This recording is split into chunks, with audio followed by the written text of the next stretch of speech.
Britain has just unleashed something that could change Putin's war overnight. It doesn't fire bullets, it doesn't launch missiles. It zaps drones out of the air with invincible, weaponized energy, turning swarms of Russian aircraft into electronic confetti. This is the Rapid Destroyer, a new British microwave weapon so powerful it can vaporize a drone mid-flight using just radio waves. It's fast, deadly, cheap to fire, and totally immune to Russia's usual tactics. And if it reaches Ukraine's front lines, Russia's drone strategy could collapse in weeks. So what exactly is this weapon? How does it work? And why is it already being called the future of modern warfare? Let's break it down.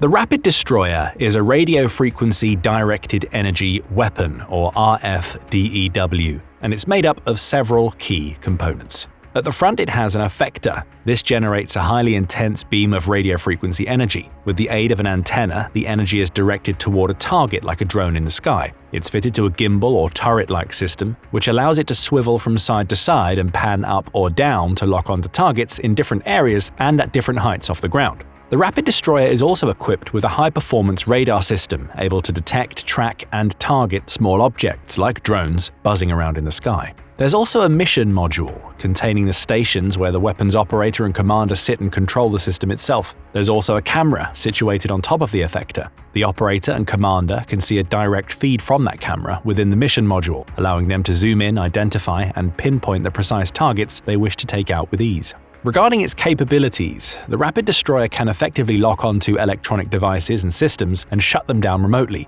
through the aforementioned blast of radio frequency energy. This is another level beyond a typical electronic warfare device like a jammer, which can just block a device's communications links, for example, by cutting off its ability to track targets or communicate with a receiver. The Rapid Destroyer goes much further than that, essentially penetrating the device with microwave-like energy to damage or destroy its components from within. In other words, it can blast drones right out of the air, sending them spiraling down to Earth like electronic confetti. And the advantages don't end there. Traditional electronic warfare systems, such as jammers, need time to do their job. Operators may have to lock on and illuminate their targets for quite some time before they see a result. The Rapid Destroyer, however, lives up to its name. It can wipe out targets instantaneously with no lengthy lock-on procedures or needless delays. It also works on targets that might be immune to more traditional means of electronic warfare. Some drones, for example, are entirely autonomous. They don't need mobile operators to control and guide them. So if you tried a jammer attack on those drones, it wouldn't have any real impact. The drone would continue its set flight path and could still do serious damage.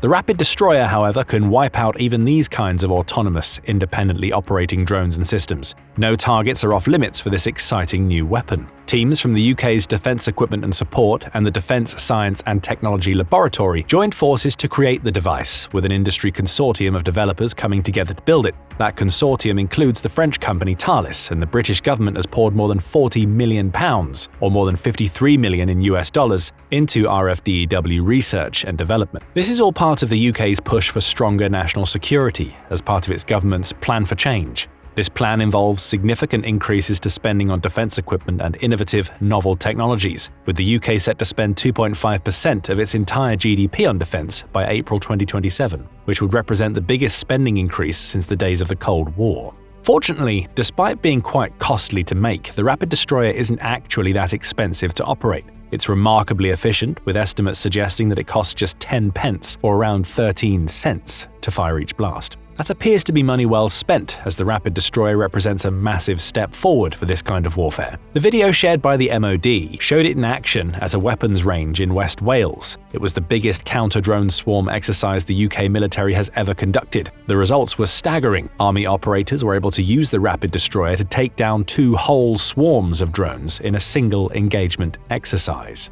Throughout all tests and trials, more than 100 drones were tracked, engaged, and sent crashing to the ground, and the video shows just how fast and efficient the weapon is. Using the camera to guide them, the operating team quickly locks on to individual drones, or even small groups of 2 and 3, blasts out the radio waves, and watches as the flying devices spiral down.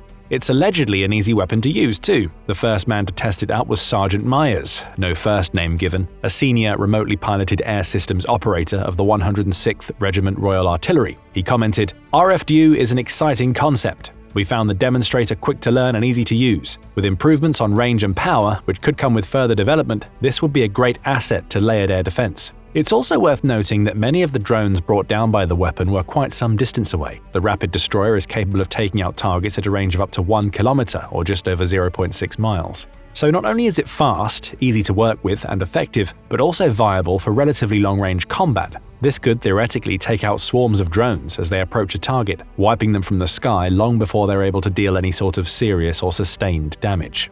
Commenting on the weapon and its successful testing, Maria Eagle, the UK Minister for Defence Procurement and Industry, said, "This significant experiment exemplifies the strength of British innovation, driven by our homegrown industry, technology firms and scientific talent. We continue to strengthen our defence sector, adding more cutting-edge capabilities to keep the UK secure at home and strong abroad, while making defence an engine for growth across our towns and cities." The Ministry of Defence also issued a statement reporting on the weapon and its successful testing. In that statement, it made an intriguing comment suggesting that the Rapid Destroyer could offer value and utility for Ukrainian forces fending off Russian aggression. The successful trial comes as drone swarms are increasingly seen in use in frontline combat in Ukraine. UK Defence Intelligence estimates that last year Ukraine had to defend against attacks from more than 18,000 drones.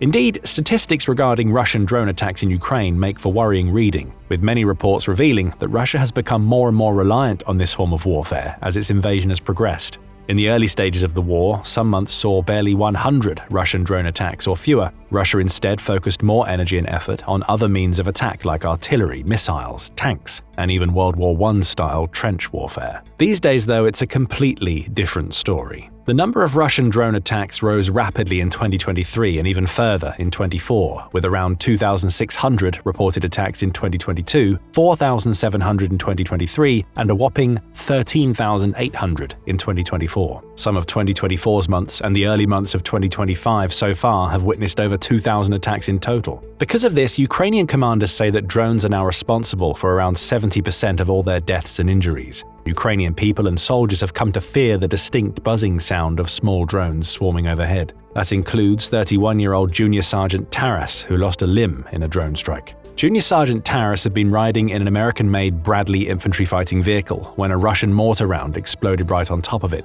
Thanks to the vehicle's armor, the soldiers inside were relatively safe, but shaken by the blast. Then the drones came. Focusing their fire on the weakest parts of the vehicle, the drones did more precise and deadly damage than any mortar could. One even blew up the hatch right above Taras, tearing his arm clean off, and taking out one of the eyes of the vehicle's driver too. Thankfully, the pair survived, but their ordeal was just one of many stories of how Russia has come to rely on drones to fuel and further its invasion efforts, and how this war has become, in many ways, dominated by drones. As stated earlier, it certainly didn't start that way. It began as a much more traditional kind of conflict, but today's stats paint the clearest picture. Reports show that drones now kill more soldiers and destroy more vehicles in Ukraine than all other weapons combined. That includes tanks, missile launchers, sniper rifles, and more. And this creates whole new challenges for those on the ground.